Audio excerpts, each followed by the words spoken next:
stress is a killer. People think stress lowers your immune system. It doesn't. It modulates it. It lowers that Th1, but it raises that Th2.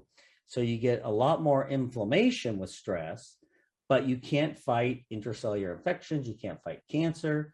And so stress is like aging. Welcome to the PEMF Effect, where breakthrough science helps take control of your health. I'm Dr. Pawluk, and I'm here to guide you in tapping into the power of PEMF therapy for recovery, vitality, and total body wellness.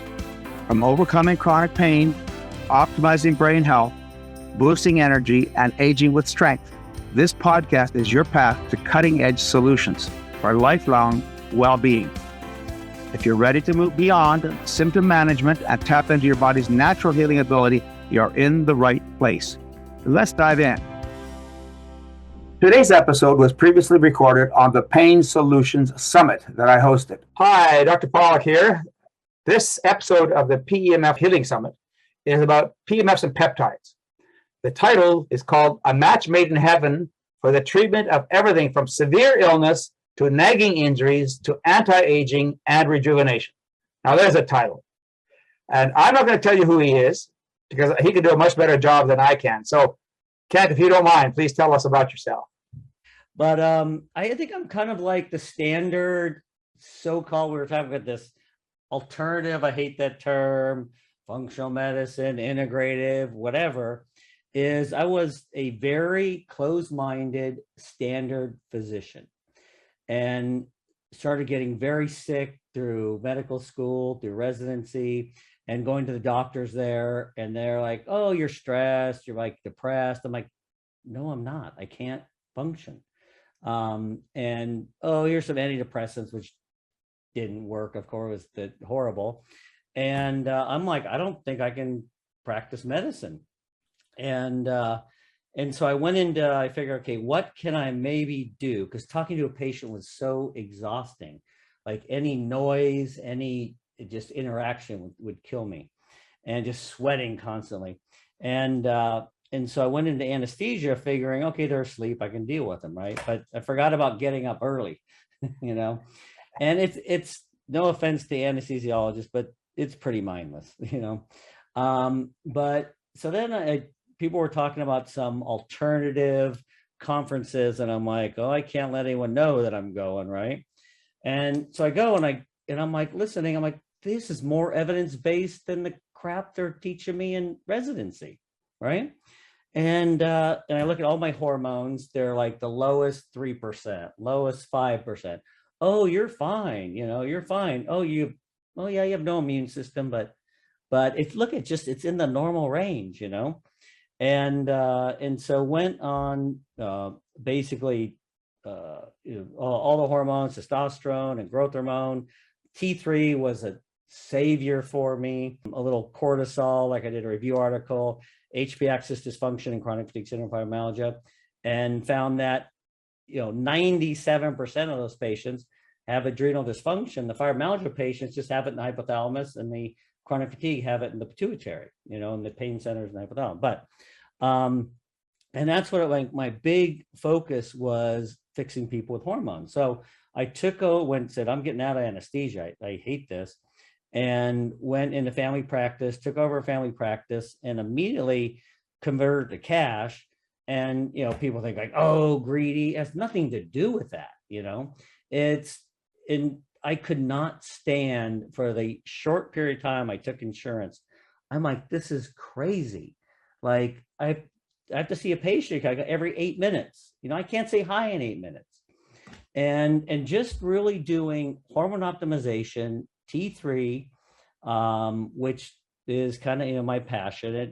No one thing fixes anything, but when you're early on, you find something that works. It's, and started the hormone optimization, thyroid optimization clinic, and people were just lining up, and we switched it over to cash, and then moved out to California, and I wanted to join the Independent Doctors Association, who they're trying to not take cash. You take like 5% cash, 10%. I said, I'm taking no insurance. They're like, we're not letting you in. You can't do that. That's ridiculous, And we've been doing it ever since. You give a better service and you're going to get the patients.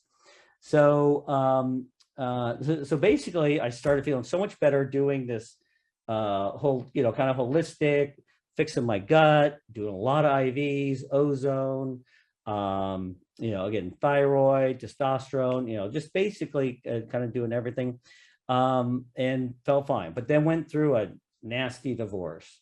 She hired Gloria Allred as a consultant, and then got in a fight with her because she wasn't tough enough. But anyways, so that was brutal. The phone would ring and I would just freak out, just sweating. And then I went into heart failure. I could not walk up the stairs. I couldn't stand up straight. And I'm like, I cannot live like this. I go to the cardiologist and he's like, there's a lot of damage, a lot of scar tissue. And maybe in 10 years, you can get 10% better. I'm like, How old were you at the time? This is probably 8 years ago. Yeah. And so I go, well, either I'm going to, every Halloween was just going to off myself because, and I knew I had Lyme. My blood was so thick, you could not take it out with a 14 gauge catheter. It was just like motor oil. Right. And so I'm just, in your panic, you can't get anything done. You can't sleep. You can't stand up. You can't lay down. You got restless legs. I was taking 100 showers a day, but it's miserable. And so I said, well, I'm just going to go around the country and just find every treatment I can and go to other countries, and found a lot of great treatments. A lot of things work. And really found, looking back, it's the things that modulate the immune system. And you look at, ozone, with the peptides. When I was in Europe, I didn't think they'd do anything. And then 3 days later, probably 5 days later, I just walked up the stairs, and I'm like, this is really weird. And I didn't expect that to do it. But, and I went down to Mexico and did like plasmapheresis and apheresis with dendritic cells that we would stimulate to Lyme antigens. Then we tried to freeze it, which we screwed it up. But it was, I was feeling better. I could function, and then so really started just bringing. So I found peptides, but I couldn't use them on my patients, so it wasn't allowed. And then about a couple of years later, it was okay, and it's just transformed our practice. I mean, it is. And every doctor we train, and had 22 centers that we opened up, and then we did 9 franchises. First one by a franchise was a hospital, and turns out they went crazy. They said we weren't practicing evidence-based medicine, so they go, "You got to get out here." The hospital said that, and I was stupid and thought that's what really they thought. So I go out there and show that we're practicing evidence-based medicine. They are not, and which was the wrong thing to do, because they were just, it turned out at the end, like, you think you're better than us, but it was a small town, an hour outside, two hours outside of Kansas City. And a guy who lived there told me when we started, he goes, they won't let you in. I'm like, what are you talking about? They love us, And so I go, and immediately the rheumatologist, as soon as I start speaking, just stands up and goes, I'm not listening to this bullshit, and walks out. And then the cardiologist is playing the Fox News piece where I said I wouldn't give my kid the H1N1 vaccine.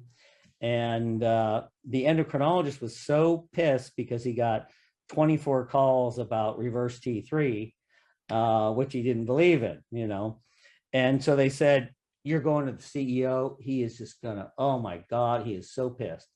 Well, okay, great, I'll go talk to him. But oh yeah, and then the OB's arguing, like holding up, her societal guidelines. And I'm like, okay, where do societal guidelines rank on the list of evidence-based, the strength of evidence-based medicine? It's last. It's after anecdotal cases, because they're wrong and they don't change it for 20 years. So it's nuts. So I go to the CEO and he goes, listen, my wife has been going to these bozos for the last decade and no one's gotten her better. 2 visits at your office and she's dramatically better. I'll take care of the doctors. I'm like, you won't. There's no way. Let's just change the name, da da da. And I go over to this pediatric kind of satellite, and he was into it. He's like, this is really neat. And then the nurse goes, you got an emergency call. He's like, no, I'm busy. He goes, no, you have to take this call. So it was the OB telling him not to talk to me, you know. And long story short, they said, we can't have you in here, you know. But it just goes to show that they don't want patients better. And this is, now I get it because I see it all the time, is that if you're, let's say a doctor's beaten on a patient for 10 years, can't get them better, they come to you and you get them better and send them back. It's a shame. And I used to be very mad at doctors, but they're in a bad spot. We've given it up to, you know, insurance companies and big pharma. And administrations of different kinds. Yep. And it's funny, I did a paper on how to fix healthcare reform. Spent a lot of time on it, but I had to get it to someone big. Couldn't get the people I wanted. Someone knew, Speaker of the House, Ryan. So got it to him. He sent a paper saying, I had to sign saying I will never quote him and blah, blah, blah. So basically sends back a short letter. It says, well, your proposal is very interesting, but quote, do you know how many people are slurping off the trough of the healthcare industrial machine? Complex, yes. Yeah. And it's true. Yeah. Big pharma owns the world, man. Yeah, they started a long time ago at the turn of the 20th century. Yeah. And it's just like we were talking, why, with all the studies on PEMF, why isn't everyone using it? And it's how many people have been harmed by PEMF? But the doctors are like, oh, here's 50 studies showing, what you're doing isn't great. We have a better therapy. No. I don't believe in those studies. Yeah, they don't. It doesn't matter how much evidence you present. And I've made this quote multiple times during the summit that I've said, a mind forced to change its will is of the same opinion still. And I have to remember that because I always get into, I'm better, I'm way better. You think you can overpower them with evidence. Doesn't work. No, they have to be open to it. Yeah. And if you're threatening their paradigm, if you're threatening their credibility, it's not going to work. So, I decided a long time ago, just like you have actually, I don't know if you're still tilting at the windmill, but I decided a long time ago, I learned this actually when I was a medical director of managed care. And I knew what managed care was doing to try to prevent certain things from happening, including things like paying for acupuncture. And I knew that the only way to beat that system is to do like we're doing at the summit, is to go directly to the public. Because I think COVID has done us a favor. People had to get healthcare on their own. Your body was designed to heal, but illness, chronic disease, stress, injury, and time can slow that process down.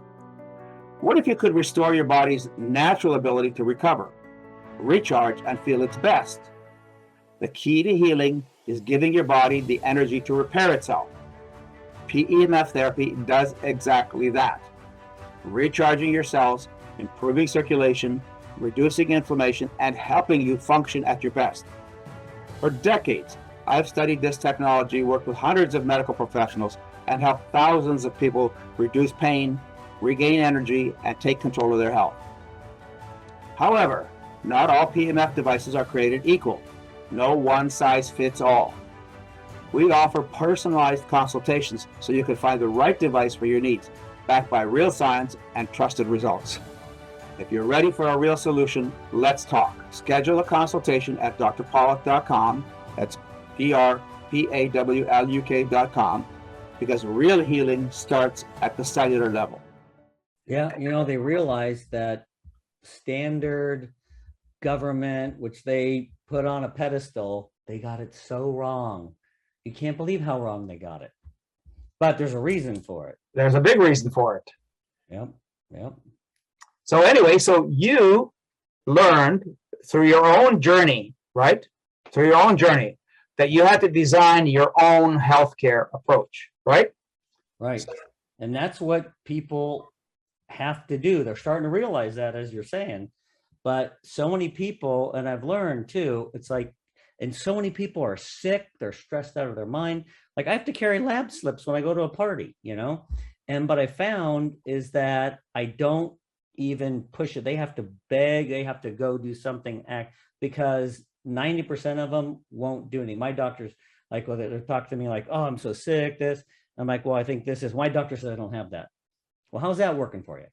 You know, and they won't change. Well, when it comes to PEMF therapy, patients would often tell me, well, I'm going to go talk to my doctor about it. So I think, go ahead and do that. I'll tell you what, I'll loan you my book. Yeah, he knows nothing. He knows less than nothing about it. Nothing. I said, don't even bother. If you want me to talk to your doctor, I'll be glad to. If they're willing to give me a call, we can have that discussion. There you go. There you go. And of course, they don't. They never do. So my patients learned over time, there's no point talking to your doctor about it. Yep. Yep. And we can give them the science, and we can give them the rationale for why we do what we do. Right? We can support it easily enough. And of course, the results talk for themselves, right? Yep. Like I had a patient, he said he went to the endocrinologist, showed him I had a review article, and he goes, you got to read this. This is just, oh my God, it's changed my life. And he goes, this is a terrible study. I read it. And he goes, no, you haven't. It isn't out yet. And he just threw it in the trash and said, I don't have to read it. Because I know. Yep. Yep. So your journey taught you that you have to put together your own healthcare program. So what you said, peptides, you said hormones, and what else did you include in your program? Yeah, I mean, there is so many things in terms of, and we did do PEMF, but I was originally taught that it was just for soft tissue, right? And, but, a lot of IV therapies, basically hormones. We were doing high dose antibiotics, like for chronic Lyme and these. I found it doesn't work. We use so little antibiotics now because the problem is the immune system. And when you have basically two sides of your immune system, you got then it's oversimplification, like anything with the immune system is. Th1 gets stuff inside your cell, Th2 gets stuff outside your cell. And then with any aging, your thymus involutes, with stress, toxins, chronic infection, autoimmune disease, it starts going like this. So you can't fight intercellular infections or cancer, but you have all this inflammation. So, and then that causes mitochondrial dysfunction. Okay, body goes in the cell danger response, which is kind of an isolated part of that. You get pineal hypothalamic pituitary hormone dysfunction. You get hypercoagulation. You get, basically gastrointestinal dysfunction. Your sleep center's on fire, so you can't get sleep. And it just goes around and around and around. You can't detoxify because there's no cellular energy, and everything's and then you get reactivating infections that now make it worse. So what causes it becomes chicken or the egg. But you got to unwind all these different parts. So you really have to be, the problem is too in medicine, you got your gastroenterologist, you got your cardiologist, you got your neurologist. They don't want to think outside that, and you can't. It happens to be hooked together. Yeah, I had a patient one time, to go to your point, who was put on statins. He went to a mall, forgot who he was, forgot where he was, forgot why he was there. He had global amnesia, and it was the statins. He stopped the statins, and his memory problems basically went away. Now, what if that happened after he did PEMF? Yes. What if that global amnesia happened after he did PEMF? Is that what you're saying? I would be all over the news. Totally. Yeah. I like Robbins. He tells patients first visit, he does intravenous ozone gas. And he says, I can take my prescription pad out and kill you. Nothing will happen to me. If I harm you with this gas, I'm going to jail. So we don't have the luxury of saying, well, this is what the side effects say, But the nice thing is, the things that we're talking about have lower side effects than anything I've ever seen. Right. When I made the switch from conventional medicine to alternative medicine, people were walking out of the office smiling. Yeah. They were functionally better than they ever were when I did conventional medicine. How many people walk out of a standard doctor's office smiling? Smiling. Yeah. Well, one of the things I learned when I learned acupuncture was that people did leave the office smiling, or at least they had a glaze. Yeah, yeah, but it's scary. You know, you got to be your own health advocate now. You know, you can't go by what your doctor says. Did you discover peptides first and then magnetic field therapy, or what was the sequencing there? No, we had PEMF first, but we were very much underutilizing it because the guy who sold it to us said, you know, it's for joints and soft tissue and that. Okay. Yeah, we still get some of that, and that's one of the reasons I wrote the book Power Tools for Health, is that it's way beyond that. There are people who still say it's not for healing. What's it for? It's for making you feel better. It's for helping you with your aches and pains, but it's not going to heal you. So the high intensity systems, now you have a high intensity magnetic system, right? Your high intensity magnetic system will cause muscle contractions, right? Yeah. So you have people out there in the community who are selling PEMF devices that are mattress pad systems. They can cost $6,000 for one of those machines, $6,000. And then they're telling everybody, you don't get high intensity, it'll hurt you. But the same people who are selling that pitch know nothing about magnetic field therapy. It's easier that way. They're salespeople. You can sell it easier. You don't have to be rational, you have to be scientific. So we know that's not true because actually now we have FDA approved machines, right? That for treatment resistant depression, for Parkinson's, for OCD, that basically are treating the brain at very high intensities. It's kind of like, you know, with COVID and vitamin D. Why aren't we giving everyone vitamin D? You know, it's sense. And no, let's go with the vaccine route. You know, it's just. Oh, that's a whole nother ball game, isn't it? Yeah, black helicopters are coming. So you started with high intensity magnetic fields. Why did you incorporate that into your work? Because I was at a conference and I said, all right, let me check this weird pulsating thing out, right? And I don't think I'd had anyone lecture on it yet. And I had terrible back spasms, you know? And so I did it and I'm like, and I don't like massages. They kind of freak me because I had allodynia, where if anyone touched my skin, I would just, And so massage is never been my thing. And then I'm like, oh my God, I can move my neck like quickly, you know, within a minute, 2 minutes. It was like, wait a minute, you know, what was the name of this damn thing? You know, so with that, so I had to get it and share it. And then, so that's when you start doing the research. Now I got it. And I am still blown away at all the studies, hundreds and hundreds and hundreds of studies, all showing this. It's just crazy. But I have a whole piece on our nonprofit, the National Academy of Hypothyroidism and Integrative Sciences, nahypothyroidism.org, which I started just to show that the way we're treating thyroid in this country is just wrong, right? And wrote 2 review articles, 500 references each. But one of the question, you probably get this all the time too, if this is so great, why doesn't my doctor know about it? And so it answers that question. So if you go to nahypothyroidism.org, if you're wondering about that, read that and it will tell you. Yeah, we see this. I used to see it all the time in practice as well. I do, as you said, a reverse T3, or I do a free T3, free T4, TSH. I almost always ignored the TSH, right? Because it's all about the free T3 and T4. Oh, I get calls. Your patient's hyperthyroid. Well, their pulse is 40. Their basal metabolic rate is 20% low. They're freezing cold and they're gaining, 3 pounds a week. Is that hypermetabolic? Yeah, right. It's like no sense. So anyway, the device you had, I think we talked about this before we started, that probably is the PEMF 120, which is one of the earliest devices available that were higher intensity.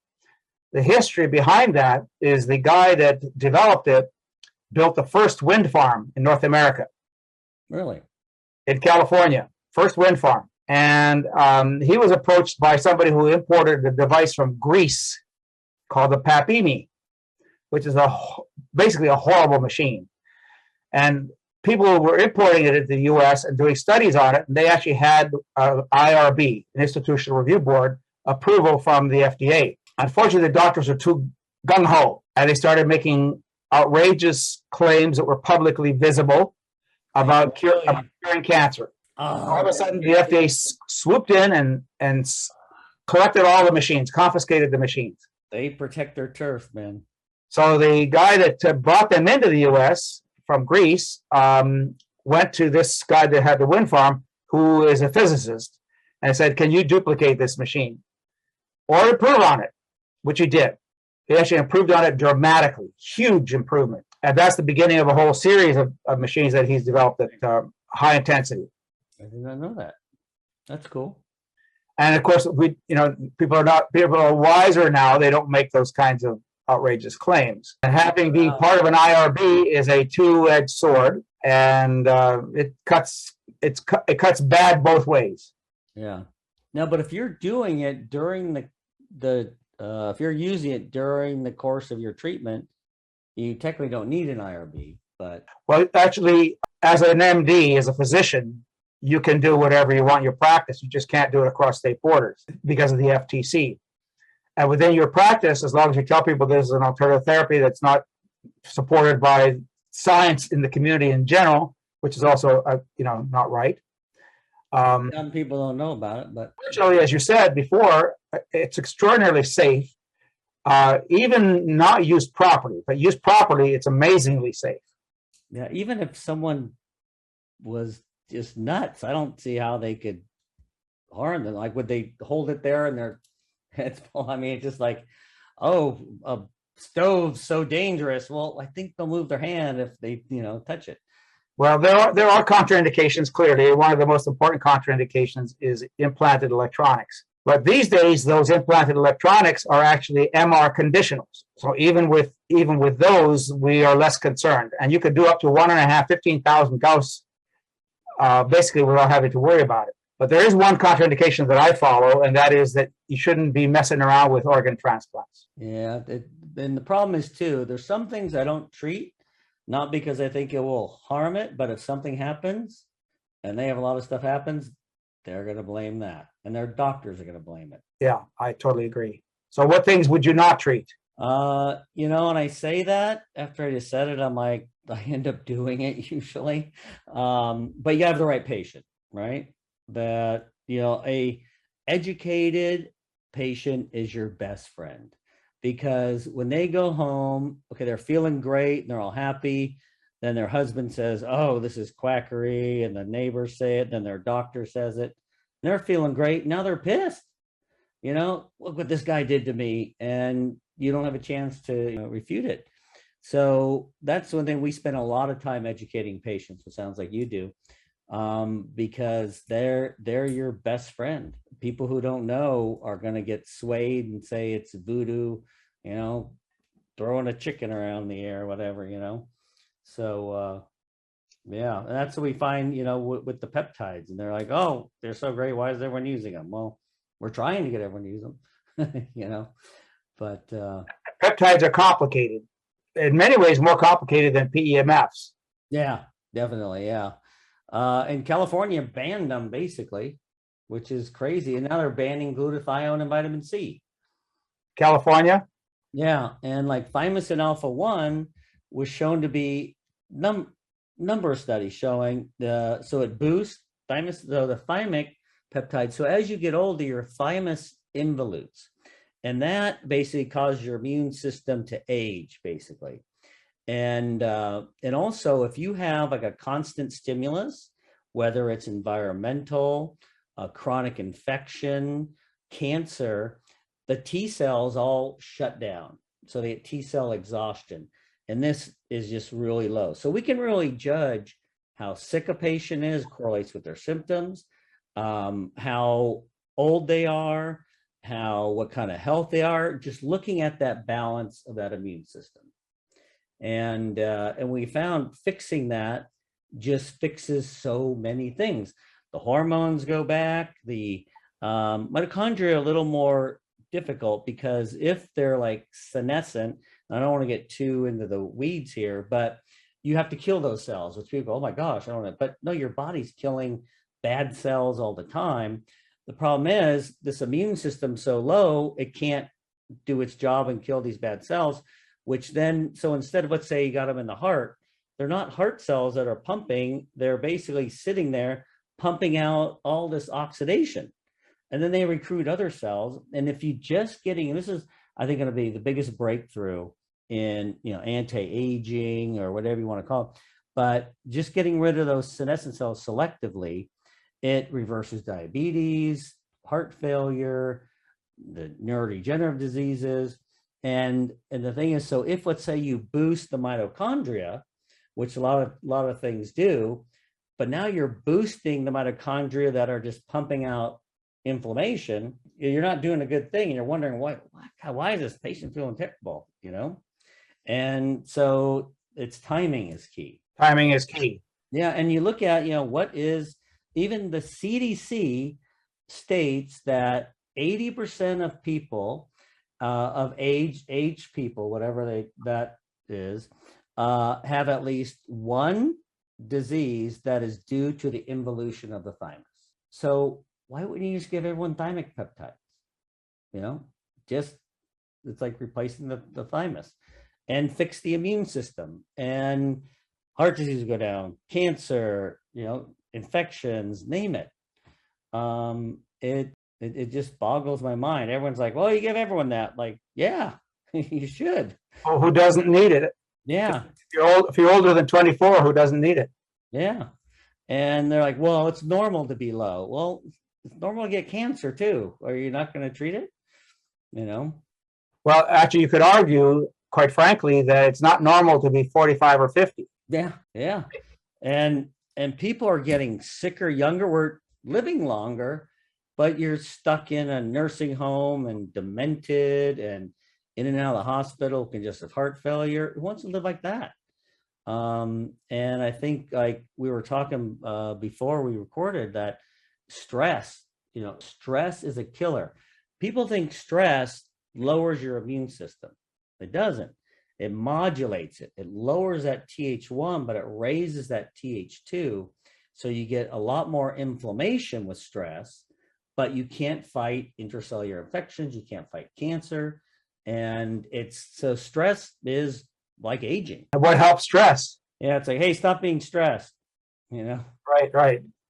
It's pretty tough. Here's your prescription. Stop being stressed. Yeah, and then they come back like, I told you. They won't listen. Yeah. So thymosin is called thymosin, right?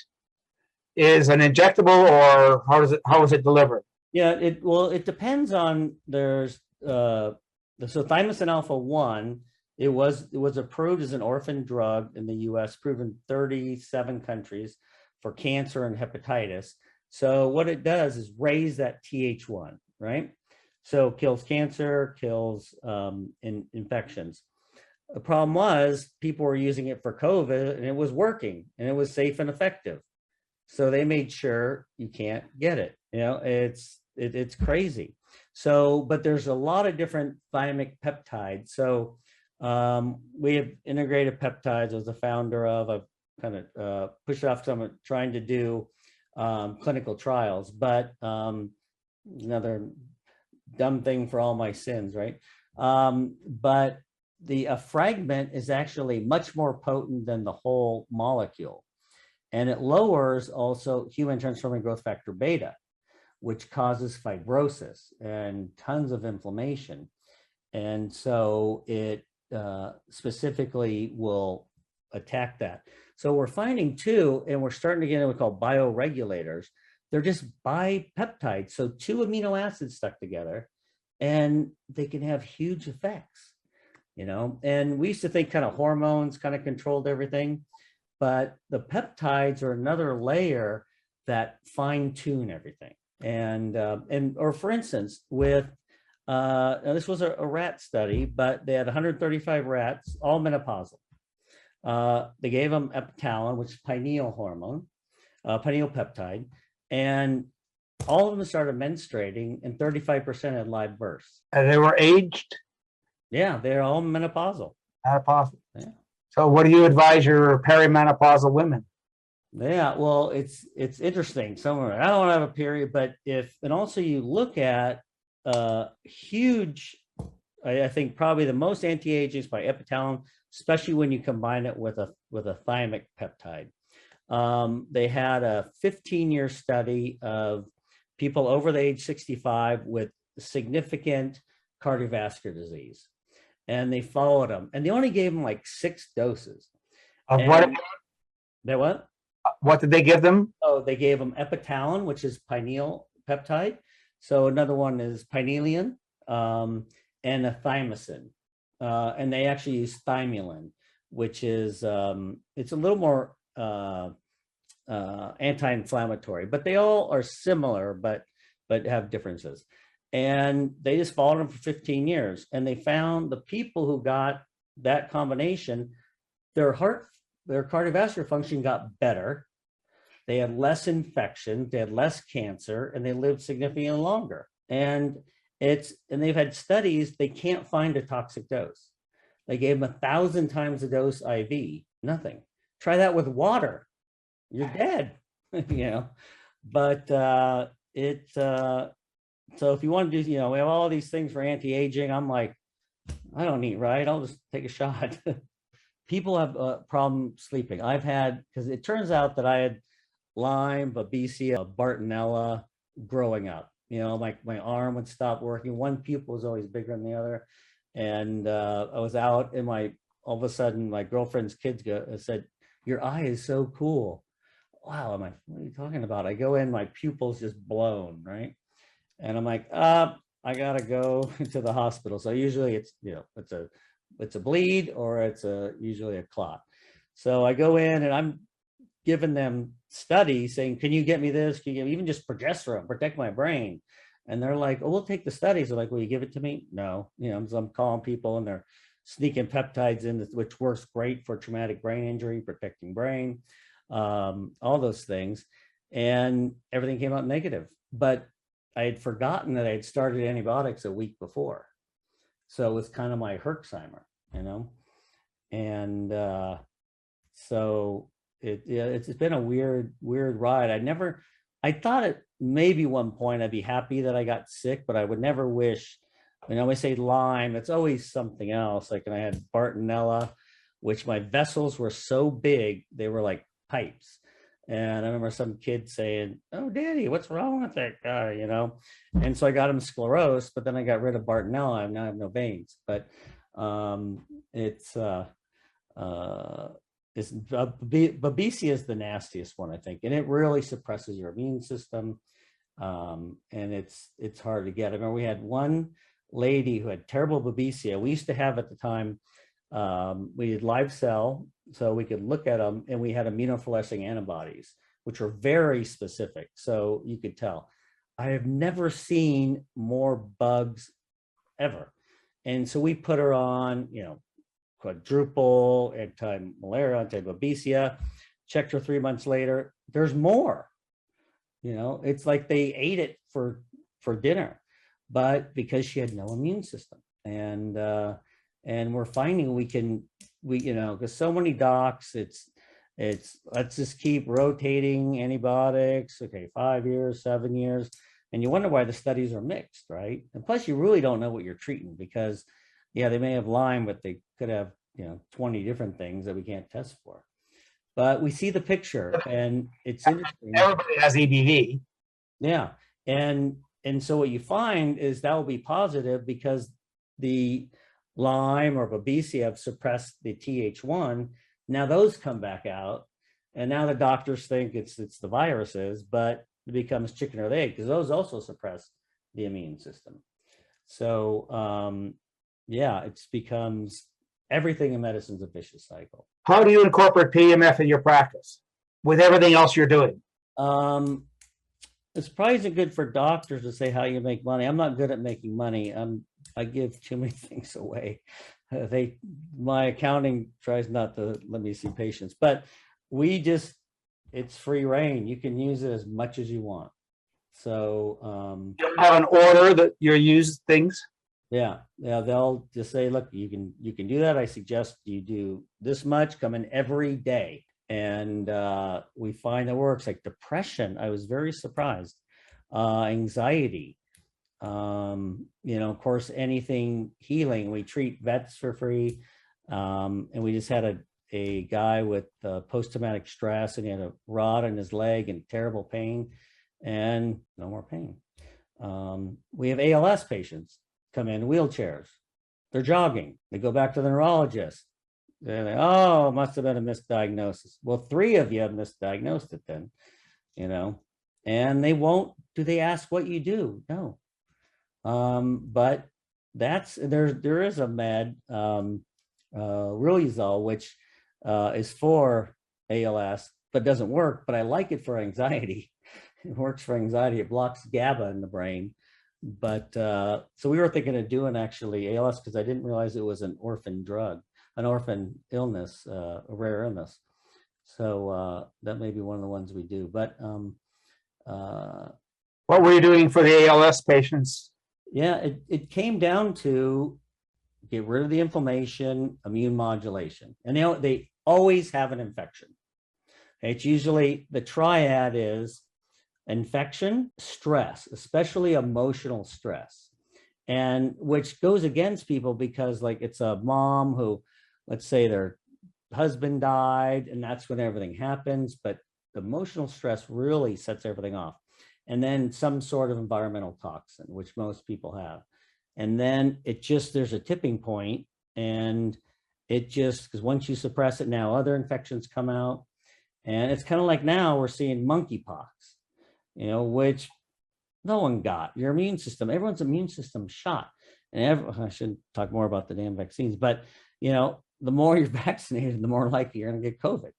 And we did a trial, and we did natural killer cell function before and after vaccines, and they were significantly lower. But I sure the heck wasn't going to try to publish that. And then people get mad at you for telling them, and patients get mad at you. Yeah. I mean, I tell them don't do it. Or I had a doctor who was sitting in the parking lot of a facility and give her a shot, and she's like, talk me out of it. And I'm like, trying to talk her out of it. She was okay, I won't do it. She ends up getting it because all her colleagues got it. She was in bed for 6 months, and she's still not right. But it has nothing to do with the injection. But for all you people out there, it's your own choice. But it's a choice. I heard recently that the spike protein actually is activating latent viruses. And if you ask like the OBs, tons of cervical cancer from HPV because it's coming back out. But because they're wrecking the immune system. They're going to get, I better stop. But and there's been no long-term trial. They didn't even do a short-term trial. Okay, what is the biggest, like, basically sin to do is do a study and you have an endpoint, which was reduction in death. They go, oh, we're not going to make that. Let's have it reduction in symptoms in the hospital. No one else would be allowed to do that. Then they took the placebo group and gave them the vaccine. So now you can't compare side effects. And so when people are like the whole ivermectin thing, like, oh my God, there's hundreds and hundreds, and it won the Nobel Prize, and it's probably the most prescribed drug, but it's a horse dewormer. There's more studies on that than there are on the vaccine. And now they're doing 5-year-olds. Oh, I was going to say, what would you do for somebody who had the vaccine? How would you tell them to protect themselves? Are you tired of living with chronic pain? Medication only masks the symptoms, but real healing starts at the cellular level. I'm Dr. William Pawluk, the leading expert on PEMF therapy. Pulsed electromagnetic field therapy is a science-backed, drug-free solution that helps reduce pain, speed up recovery, and improve overall health, right from the comfort of your home. Take advantage of an exclusive 10% discount on drpawluk.com PEMF systems. Visit drpawluk.com, that's drpawluk.com, to register and claim your savings.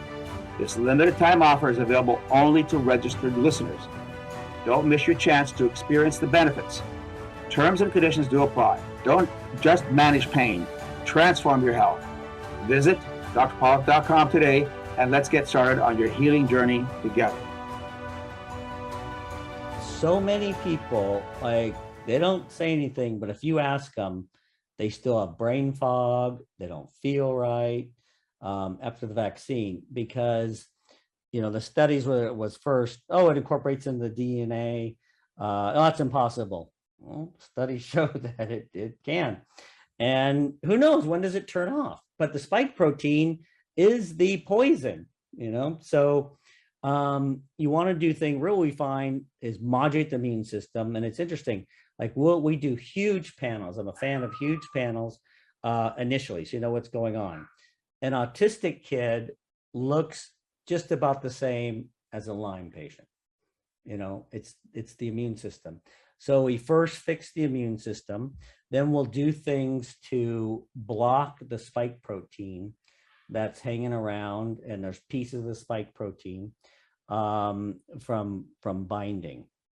We like stem cells too, which we usually get people's smell back in like 4 days with that. But it's kind of weird. It's kind of feel like we're cheating because the same principle works in all these illnesses, and in fact, we wanted to do a risk mitigation for vaccination and looking at people's immune system, right? And you can tell who's going to have an issue, and it totally fits.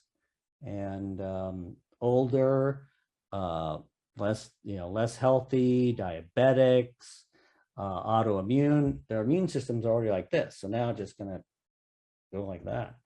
So they're all different, but the underlying pathophysiology is often the same. So these therapies, and I'll take, ozone, I like IVIG if I can get it, but they've kind of made that ridiculous. Plasmapheresis, I like, especially adding ozone. It's funny, I went to the hospital, I said, how much to do a plasmapheresis? They said, I don't know, but we'll give you 90% off. And I'm like, okay, that sounds great. Can you go see how much that is? And they came back and said, well, $38,000. I go, 90% off of that? No, that's with the 90% off. Oh, good Lord. Yeah, for one treatment. One treatment? One treatment. Yeah. So it's nice because it filters out, you're getting ozone. So you're basically oxidizing all the toxins and all the pathogens. And then, it's filtering, and then you're getting ozone the whole time. So and there's a dialysis and a plasmapheresis. I flew to Puerto Vallarta to see Omar at Lyme, Mexico. And we were cooking up a lot of just interesting stuff. And the plasmapheresis, I always felt better immediately. And that's when we did the dendritic cell therapy. As I was reading about how dendritic cells, which are the cells that will like see a tumor or an infection and present that to the rest of the immune system. And I was reading that they're screwed up in cancer. Then the same day, I'm reading a different journal, and it says dendritic cells are screwed up in Lyme. And what they do is they stop secreting IL-12, which stimulates Th1. So I started calling like Cancer Centers of America. I said, can you do a dendritic cell if I bring Lyme antigens in? Will you stimulate? And they're like, you crazy? I'm calling the police, And so I went down to Mexico and brought the Lyme antigens, and he expanded them and stimulated them, and it really did work. Then we screwed up. We tried to freeze them so I could take them home, and then that's where we messed them up. But I'd like to try it again. But so we're actually looking to have a center in Mexico because, people keep saying, oh, the FDA, they've been doing this. They've been going after all these, like if we lose peptides and they want to take away hormones, they want to take away everything. Like they said, curcumin. No, we have non-steroidals. You don't need curcumin. It's just nuts. But I think that it's going to go bad. So I hope not. I hope I'm wrong. But well, and hopefully we won't go bad with PEMF therapy, right? I couldn't imagine, because I don't know what they're gonna, come after you for. But I mean, it's so safe. Who's gonna, all the harm it's done. Well, if people don't make claims, stupid claims. Claims are the biggest thing. And yeah. Well, the FDA basically considers PEMF therapy to be wellness equipment as long as you don't make claims. So if you're making wellness claims for the PEMF therapy, you're okay. And you don't even need PEMF, you don't even need FDA approval. I have a friend who actually went down and tried to submit for FDA approval. He said, don't even bother, go away. Yeah, and that's why I think ozone's been allowed, because if a doctor's not selling it, it's just in their office, they can do it.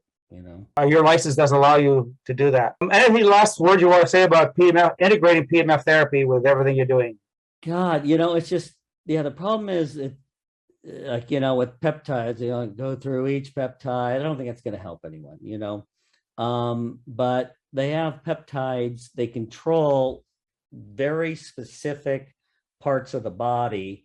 They're short on, short off. They work on the cell surface where hormones go into the cell, basically attached to the DNA, and they're slow on, slow off. So the peptides tend to be much safer, but they are also epigenetic, and most things end up being epigenetic. So they'll stimulate the body to stop making, say, oxidative stress and start making more antioxidants. So they're pleiotropic, meaning they do a lot of things, which people like, we like drugs that do one thing, but it's actually opposite, that supplements are all pleiotropic. They do a lot of things. It's when you do that one thing is it screws everything up. And that's when you find you have more side effects. But that's standard medicine from day one. Well, A plus B equals C, and yeah, it's predictable. A plus B equals C. Yeah. It's never that way. It's always A plus B plus X equals C. And then the mechanism they think is not what's going on. Yeah. Like antidepressants, or antidepressants. Like people are like, oh, T3. Largest study ever done on antidepressants, STAR report, showed that T3 was a better antidepressant than antidepressants. Less side effects, and it worked when the other ones didn't. But they didn't make it into the abstract because they didn't contribute. Or another study, treatment resistance by bipolar, 135 patients. They didn't respond to, on average, 14 different medications, no response. They just gave them all T3, doesn't matter what their levels were. 70 something responded, and 25, 27% total resolution of symptoms. Like, why aren't the psychiatrists doing this? But let me ask you, let me be a devil's advocate. Okay, I like that. Right? If I rev you up with T3, then you just think you're okay. No, because people actually get calmer. If you're revved up, it's which we'll see. If you give, especially T4, but because what happens is with mitochondrial dysfunction, we're taught that, at least endocrinologists are taught that whatever's in the serum diffuses into the cell, but it needs active transport from the mitochondria, and the mitochondria or the transporters for T3 are much more energy dependent.